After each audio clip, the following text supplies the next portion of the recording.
نبی علیہ السلام وایي زه به نه کم موجود یو په تاسو کې متکئا د منکر حدیث علامه یې دا ښوولې ده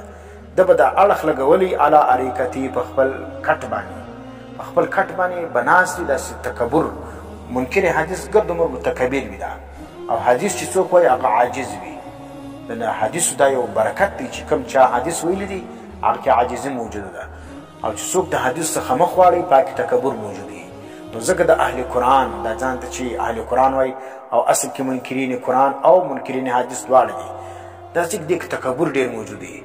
او لوی لوی خبرې کوي نو نبی علیه السلام د هغه نښاني ذکر کړې د منکر حدیث ده چې دی زه به نه که موجود یو په تاسو کې چې د هغه به تکیه ویلي پر خپل کټ باندې نو دی به ناست وي په دا کټ باندې چې تکیه لګولي یأتیه الامر من امري دله به راسي زما د احکاماتو څخه یو حکم معنی یو حدیث ورته پیش شي دا منکر حدیث لره دی به پر کټ باندې ناست وي مما امرتو به په کوم څه باندې چې ما ته حکم سوی دی او نهیتو عنه یا د یو کار څه چې زه منع سوی یم نو اوس چې دا حدیث ورته پیش شو فیقولو دی ویل لا ادري زه نه خبر ما وجدنا فی کتاب الله دا خبره خو قرآن کې نه ده موجوده نو د قرآن کې چې نه ده موجوده د دې دا یې لکه دا وغورځوه وینې نو دغه ګوره د نبي حدیث ته په دومره سپک نظر باندې کتل دا د منکرین حدیثو شان دي وایي قرآن موږ منو حدیث نه منو نو قرآن چې دی هغه ستا پلار بغیر حدیثو نسي منلی ستا پلار هم لمونځ بغیر حدیثو نسي ثابتولی دا رقم زکات سلو نو ځکه خلک چې کوم دی هغه د دې و دې غټو خبرو ته ګوري دا ته نه ګوري چې د دې انجام چیش دی بیا د لمانځه سم خلاصې تراویح څه کوي تراویح خو بیخي کم شی دي دا چې انکار د حدیث وکړي نو بیا د لمانځه څه هم خلاصې بیا د روزې څه هم خلاصې بیا د حج هم خلاصې بیا د زکات هم خلاصې بس بیا ګرځه نو خو یو شی نه در باندې نو زکات معنا به چیش کوي غسلونه زکات معنا چې وګورې په لغت کې زکات معنا پاکي حاصلول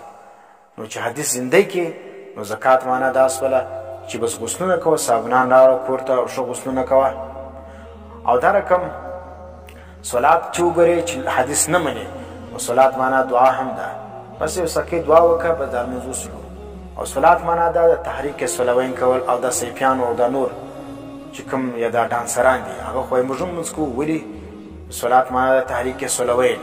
تحریک صلوین خو په ډانس کې ډېر ښه کېږي دا ډانس موږ کوو نو ځکه به دا تحریک صلوین مو کوي نو لمونځ وسلو نو دا رقم بیا چې حدیث نه منې نو بیا چې کوم دی هغه ته نه قرآن منې سي او نه لمونځ کوی سي د دا ټول شان انکار وکړې نو منکر حدیث په اصل کې د قرآن هم دشمن دی د قرآن هم منکر دی او د لمانځو د روزیو د زکاتو د حج د ټول منکر دی نو ځکه دا کوچنۍ فتنه نه ده دا غټه فتنه ده که څوک دغه منکرین حدیث ته ښه وایي یا د هغو سپورټ کوي نو د دې نه دې لاس پرېږدي بیا چې د هغو سپورټ کوي دا منیر شاکر سلو او دا رقم دا د چمن سیف الله سلو د دې چې څوک تایید کوي یا د دې جماعت یا نور کسان چې کوم دي چې هغه منکرین حدیث چې موږ نمونه ډېر دي موږ د هغو نمونه نسو اخیستلی دا ښکاره په پښتنو کې یو په دا چمن کې شته سیف الله په نامه باندې دا منکر حدیث دی دا د منیر شاکر د ډلې دی نو دا چې کوم دي دا منکرین حدیث دی دا خبره کتل دي دا ومنې د دوی په لار پسې روان سي نو سبا به لمانځه سم لاس پرېږدي ته خو خالي تراویح یې پرېښولې نه تراویح څه کوې د لمانځه څه به هم لاس پرېږدي د زکات څه به هم لاس پرېږدي د حج به هم لاس پرېږدي دا ګډ شان دا صفات دي او قرآن کریم فرمایي فلا وربک لا یؤمنون حتی یحکموک فیما شجر بینهم دا رقم نه ده وربک قسم په رب ستا باندې لا یؤمنون الله وایي دا رقم نه ده وربک قسم دی په رب ستا سره لا یؤمنون مؤمنان نشي جوړېدلی حتی یحکموک تر دې پورې چې تا حاکم نه وګڼي نبي ته وایي سړی به هغه وخت مسلمان جوړېږي چې د نبي فیصل وګڼي په کوم مسایل کې په کوم هغه مسایل کې چې د اختلاف وي او د مسلمانانو جګړه ده نو که ته د نبي خبر دلیل نه ده هغه خبرې زمونږ د قرآن سره مطابق وي نو قرآن خو دا نه دي ویل چې خامخا به د نبي په هره ځای کې به آیت وایي بیا به خبره مني که آیت نه ووایي بیا به خبر نه مني الله څه وایي ته مؤمن هغه وخت نسې جوړېدلی تر څو پورې چې نبي ته حاکم نه وګڼې ستا په وخت د فیصلې کې چې نبي کومه فیصله درکړي ته د نبي خبره نه ومنې ته مؤمن نه یې فی ما شجر بینهم په کوم چې د اختلاف ثم لا یجدو بیا چې نبي فیصله وکړه بیا به دوی نه محسوسوي فی انفسهم په خپلو زړو کې حرجن څه تنګي چې نبي فیصله وکړه د نبي پر فیصله باندې به خوابدي کېږي هم نه زړه به تنګوي نه بما قضیته چې ته فیصله وکړې بما قضیته کومه چې تا فیصله ورته وکړه په دې باندې به دی زړه تنګوي نه بل به څه کوي ویسلمو تسلیما